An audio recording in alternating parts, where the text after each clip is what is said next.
मैंने माननीय कमलनाथ जी से बात की, मैंने माननीय राहुल गांधी जी से भी बात की इस पॉइंट पर। मैंने कहा मेरे पास एक कैलकुलेशन है कि ये आपकी सरकार दिल्ली की, ये राज्यों की सरकार, ये भाजपा लड़ भी नहीं सकती है, इतने वोट हमारे पास।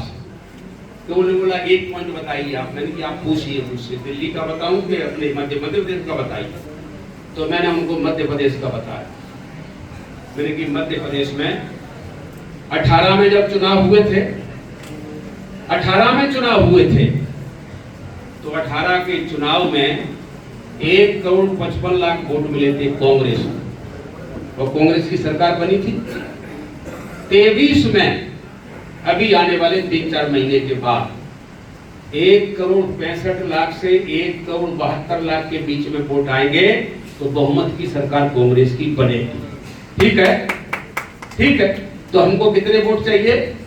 ज्यादा से ज्यादा चाहिए 1,72,00,000, और कम से कम वोट चाहिए 1,65,00,000, तो हमको बहुमत आ जाए। मान लीजिए 1,72,00,000 चाहिए, तो 1,72,00,000 वोट कैसे मिल सकते हैं? तो सबसे पहले हमने उस वोट को देखा कि वो वोट कांग्रेस को ही पड़ेगा, वो और किसी को पड़ने वाला है ही नहीं।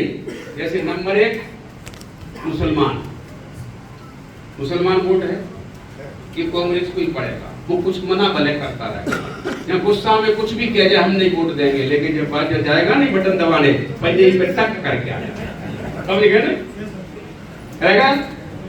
और बाकी माइनॉरिटी है, सिख है, बौद्ध है, क्रिश्चियन है, सिख हैं, ये जो माइनॉरिटी बाकी है, जब से बीजेपी ने हिंसक हिंदू कार्ड चलाया है, उसके बाद से बाकी भी जो माइनॉरिटी है वो मुसलमान के साथ ऐसे खड़ी हो गई है। तो पूरा माइनॉरिटी एक साथ वोट कर रहा है, एक साथ। और शेड्यूल कास्ट में क्या पोजीशन है? शेड्यूल कास्ट में 1500 जातियां हैं, 1500 जातियां हैं।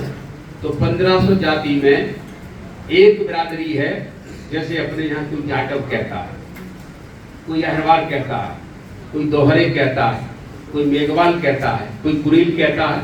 इसका अर्थ है ये जातियों को मेन इसकी एक मौलिक जाति का नाम है चमार। 1156 वैरायटी के चमार है इंडिया में। कितनी वैरायटी के? 1156, और 1156 वैरायटी के चमार हैं। ठीक है।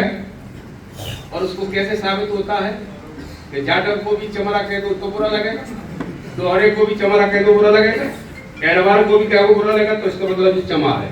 हो गया क्या? अब आप देखिए 1156 वैरायटी का ये चमार, ये आज नंबर 1 का मुसलमान बन गया। मुसलमान नंबर 2 पर पहुंच गया। बीजेपी के निशाने पर मुसलमान पहले नंबर 1 था। जब बीजेपी की मन की इच्छा पूछी जाए सबसे पहले तुम किसको मारोगे, तो कहता बीजेपी को, मुसलमान। वो आप पूछो तो किसको कहता? चमार। ठीक है, तो क्यों कह रहे माल? क्योंकि बीजेपी जब मुसलमान को मारने जाती है तो मुसलमान का कत्लेआम करती है, कत्लेआम करती है। और कत्ल होने के बाद मुसलमान अपनी पट्टी फट्टी कर शुरू करके इधर उधर घूमने चले जाते। उसके रिएक्शन तो नहीं हुआ कभी दंगे का? कभी हुआ? कभी नहीं हुआ। चमार को जब कुचलने जाएगी बीजेपी, तो बीजेपी ने भी इसका सर्वे कराया अभी कि चमार को कुचलने के लिए जाएगी, तो चमार के बाबा साहेब अम्बेडकर के कारण, बाबा साहेब अम्बेडकर की बात इस धरती पर अगर किसी ने मानी है हृदय से और दिमाग से, तो किसने मानी है? चमार। ठीक है, मानी है। तो फिर मानने से क्या हुआ कि उसके सिपाही बन गए, उसके थानेदार बन गए, डीएसपी बन गए, एसपी बन गए, आईजी बन गए, डीआईजी बन गए, डीजीपी बन गए कि नहीं? कलेक्टर बने, तहसीलदार बने, एसडीएम बने, डॉक्टर इंजीनियर बने कि नहीं?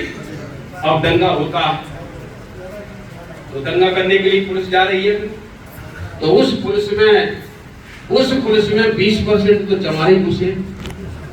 अब वो दंगा में गोली चलाने वाले हैं सिपाही, और वे 20% कह रहे हैं जिन्हें हमारे मोहल्ला पे गोली चलाई तो हम इन पे चला देंगे। हो गया बंद। मुसलमान इस जगह पे फेल हो गया, क्योंकि मुसलमान के सिपाही उस पुलिस में नहीं थे, तो वो डरते ही नहीं थे। वो तो एक आदमी चला जाए पूरे मुसलमान की बस्ती को फूंक देता। लेकिन मैं आपसे कहना चाहता हूं कि जिस दिन चमार पर हमला किया तो चमार मिलिट्री में ही विद्रोह करने को तैयार था। इसलिए बीजेपी की हिम्मत नहीं पड़ रही है, अन्यथा अभी तक चमारों की धूल चाट जाती। अभी तक चमार जिंदा नहीं बच पाई धरती पर। और फिर ये फायदा देख करके फिर अब आ गया नंबर 3 पे, कौन सा? कोहली। फिर आ गया कौन? धानु। फिर आ गया वाल्मीकि, सब आ गए निशाने पर। अब मोस्ट ओबीसी कह रहा हम भी नहीं बचेंगे, बीजेपी आ जाएगी। तो आज की तारीख में अंबेडकर आइडियोलॉजी के पहाड़े, गिनती, किताबें, कविताएं सबसे ज्यादा पिछड़ा वर्ग पढ़ रहा है। आप देख लो सोशल साइट पर।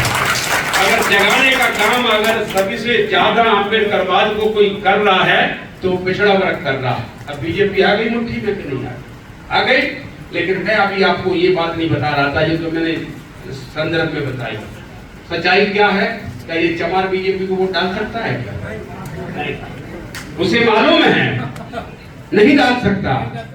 और ये नहीं डालेगा तो ना कोहली भी अब मन कर रहा है नहीं डालूंगा कांग्रेस को वोट, वो बीजेपी को वोट, ठीक है ना। वाल्मीकि डालेगा, अब नहीं डालेंगे ये लोग। न बसवट डालेगा जो शेड्यूल कास्ट में कम्युनिटी है। 1156 वैरायटी तो पक्का हो गया, हो गया। ये भी हो गए तो 1500 जातियां हो गई पक्का पूरा। आदिवासी की पोजीशन क्या है? आदिवासी के बीच में अभी एक कार्यक्रम किया RSS ने, अभी मैंने देखा जाकर के अलीगढ़ कैडर कैंप चल रहा। क्या करते हैं जो लोग? ये बुजुर्ग आदिवासी को बुलाते, भाई साहब आइए, बिल्कुल तो पूरा आदिवासी से आप बात ही नहीं कर सकते। जो वहाँ बाजार नहीं आए, 90% आदिवासियों ने अभी बाजार नहीं देखे, ठीक है। उसको बुलाया, इधर बैठ, और उन्होंने खान लिया तांबे, उसमें उसके पैर धो साबुन से, फिर एक पाउडर जैसे कहाँ से लाए, वो पाउडर से धो को बिल्कुल स्टराइज कर देते, सैनिटाइजर जैसा वैसा कर देते कि उसमें कोई कीटाणु नहीं बचेगा, गंदगी नहीं रहे। धो दिया, अब उसमें उसने पानी डाला, पानी डाल दिया, नीचे उन्होंने पानी ले लिया तांबे के थाल। अब सारे RSS बीजेपी के लोगों ने पानी ले लिया है, तो सब लोग थोड़ा थोड़ा पियो, ले सब पी गए। अब क्या कहते हैं? देखो भाई आदिवासियों, हमने तुम्हारा पैर धो करके पिया है कि नहीं? पिया है कि नहीं? अब बोलो, ये मंच लगा है, इस माइक पर जाकर के बोलो किसको वोट दो? बुड्ढे को बुलाया, बुजुर्ग था, बुलाया, महिला को बोल नहीं पाती, बुलाया, आओ। तो बड़ी मुश्किल में मंच पे आए, कैसे बोलो? तो मंच था, कैसे खड़े हो गए? अरे नहीं, मंच पे ऐसे करो। अब वो कह रहा है इस पर तो बोलूंगा तो दिखाई नहीं पड़ा। अब तो आदिवासी बहुत वैसी दिक्कत है नहीं, आप घर में जाकर के उनके बैठ के सोचिए, आप कभी जाइए। और बोला, अब बताइए किसको वोट दोगे आप? तो सोच रहा, अब बताइए, नहीं हमने आपके पैर धो करके पिए कि नहीं? क्या पिए? बताओ किसको वोट दोगे? इंदिरा गांधी। अब वो आरएनओ का क्या बोला मालूम? अब वो तो गाली तो दे नहीं सकता, अगर वो उसकी गाली सुनते हृदय में अंदर ही बन, उसकी गाली तो अंदर रह गई। अब क्या बोलता? पैर धो करके पी ले। तो उसके बाद भी कह रहे हैं इंदिरा, जब वो इंद्राणी भूल पाए तो यहाँ तक तो लाने में उनको बड़ी मुश्किल पड़ेगी कि नहीं पड़ेगी कि नहीं? तो आदिवासियों का वोट भले ही ये कुछ भी कर रहा है, एक बात जरूर है कि ये जबरन उस पर भात जरूर खिला के आ जाते, और उन्होंने कई छोटी छोटी पार्टियां जरूर बनवा दी है, वो कोई बात नहीं। भाजपा को आदिवासियों का वोट, सीटें जीतना अलग बात है। सीट तो ये रिजर्व सीट है, गोहद बीजेपी जीती जाती है, कभी देखा होगा। लेकिन इसका मतलब ये नहीं है कि चार्टर वोट देता, वो अपने उन वोटों से जीत जाती है जो वोट उनका अपना गुमराह किया हुआ है, ठीक है। एक अलग बात हो गई। लेकिन मैं आपको बताना चाहता हूं कि आदिवासी हो गया और मुस्लिम, सिख, ईसाई, ये बौद्ध तो हुई है। तीनों वोट की संख्या कितनी है? 2 करोड़ 40 लाख। कितनी? 2 करोड़ 40 लाख। और कांग्रेस के बहुमत के लिए कितना वोट चाहिए? 172 हाईएस्ट और 165 लोएस्ट, ठीक है। 172 की बात करें अब, तो मैं आपसे कह रहा हूं कि मुसलमान से इस बार वोटिंग देखना, मुसलमान की 100 में 100% वोटिंग पड़ेगी। क्यों? कि एक भी वोट डालने नहीं जा रहा है, समझ लो कि मोदी को समर्थन कर रहा है। अगले चुनाव के बाद मुसलमान देश में बचेगा। ठीक, तो मुसलमान तो नंबर 2 पे हो गया। अब 1156 वालों से पूछो कि तुम्हारा क्या होगा। बाबा साहब की बात तुमने नहीं मानी होती नहीं तो तुम्हारी तो चटनी अभी तक बन चुकी होती और तुम्हारी चटनी को उनके कुत्ते चाट चुके होते अभी तक। ठीक है, तो वो पूरे वोट तो अपने डालेगा और दूसरों के भी वोट लाके डलवाएगा। इसकी वोटिंग होगी 100 में 100%। और मैं समझता हूँ बाकी भी शेड्यूल कास्ट है उसकी भी, ट्राइब की भी वोटिंग उसकी भी हाईएस्ट होगी। और मुझसे अगर कहो, मैंने माननीय कमलनाथ जी, माननीय दिग्विजय सिंह, माननीय राहुल जी से कहा कि फूल सिंह बरैया को किसके लिए सिर्फ वोट डलवाने की जिम्मेदारी दे दो, तो शेड्यूल कास्ट के 2 करोड़ 40 लाख में से अगर 2 करोड़ वोट में ना डलवा दूं तो मेरे को जो चाहो चौराहे पर सजा दे दो। ठीक, और आंकड़ा क्या है, 1 करोड़ 95 लाख वोट अगर डलवा दिए, 1 करोड़ 95 लाख, तो बीजेपी को मध्य प्रदेश में 50 सीटें मिलने वाली नहीं है। इस कैलकुलेशन के ऊपर मैंने एक संकल्प लिया कि अगर भारतीय जनता पार्टी 50 सीटें भी जीत जाए, अगर भारतीय जनता पार्टी 50 के अंक को भी टच कर जाए, तो फूल सिंह बरैया राजभवन के सामने अपने हाथों से अपना मुंह काला कर ले। कि मैंने कहा, और जब मैंने ये कहा तो बीजेपी वालों ने कितना नाटक किया कि फूल सिंह बरैया का तो मुंह आज ही काला है। मैंने कि आज क्यों काला है, वो तो जिस दिन नहीं आएंगी सीटें तब काला करूंगा। नहीं कि नहीं, वो तो आज ही काला है, अभी से कह दो। और एक गृह मंत्री है यहाँ पर इसमें दतिया में, और गृह मंत्री है कि पता नहीं कलह मंत्री है, मैंने पूरी दतिया खरीद करके अपने परिवार अपने दोस्तों के नाम की। एक भी आदमी उसके सामने खड़ा नहीं हो पाता, एक भी आदमी। किसी का मर्डर करा दिया, किसी की जमीन लूट ली, किसी के क्रेशर पे कब्जा, किसी के पेट्रोल पंप पे कब्जा, किसी की जमीन जबरन दबा करके नाम में करा ली। पूरी दतिया एक गृह मंत्री है और कह रहा का तो मुंह काला ही समझो, काला ही समझो। तो मैंने कि काला तो जिस दिन रिजल्ट आएगा उस दिन समझो। ठीक है क्या ना? लेकिन मैं आपको बताना चाहता हूं कि ये बात बीजेपी के लोग कह रहे हैं तो मुझे कोई बुराई नहीं थी, कांग्रेस के कह रहे हैं मेरे से कि भाई साहब कुछ ज्यादा तो नहीं बोल दिया, मेरे से कह रहा है तो ज्यादा तो नहीं हो गई। तो मैंने कि ज्यादा हो गई तो क्या करूं? अरे नहीं, बड़े नेता हैं आप, थोड़ी ऐसी बात बोलनी चाहिए कि कभी ऐसा मौका है तो मुंह काला करना पड़ा तो मैं कर लूंगा, मैं पलटूंगा नहीं।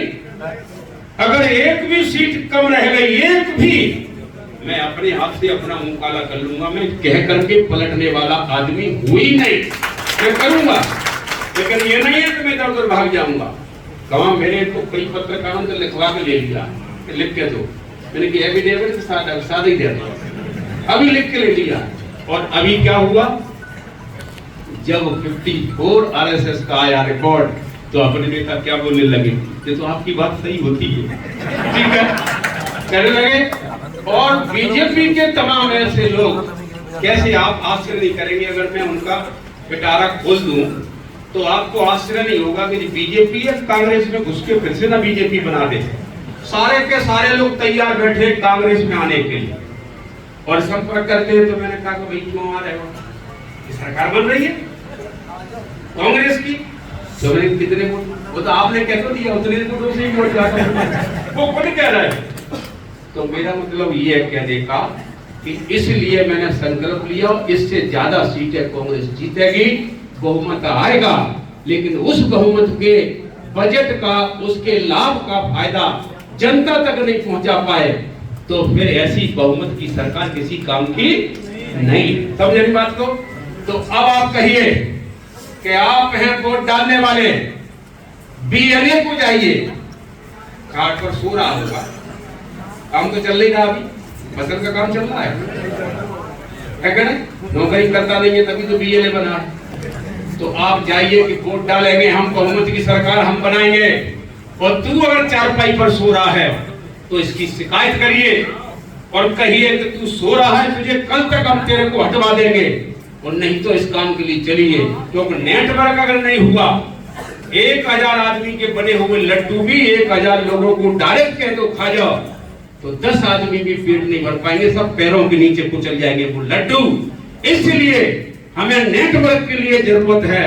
तो हमारे लोग जो डायरेक्ट क्रांतिकारी वोट में तब्दील हो रहा है वोट, वो कहे जा करके कि 4 पैसा उठिए, आइए मैदान में और हमारा ये काम करिए, नहीं तुम्हारी शिकायत करेंगे, सेक्टर अध्यक्ष की शिकायत करेंगे, मंडल अध्यक्ष की शिकायत कर देंगे, सभी की शिकायत करेंगे और इन लोगों के खिलाफ इतनी शिकायत कर देंगे कि जब सरकार बनेगी तो हम खुद कार्यकर्ता बन के आएंगे और इसकी छुट्टी हम करवा देंगे। तो बनी हुई सरकार में अगर किसी की छुट्टी हो जाए तो कितनी बुरी बात है, बुरी बात है कि नहीं? तो कोई इतना वैसा काम कर दे, अभी कैसा काम, अभी कोई ऐसा काम करने लगे कि उसे पार्टी से निकालना पड़े, सोचिए। तो कल बनने वाली है सरकार, आज पार्टी से निकलेगा, उसे दुख नहीं होगा?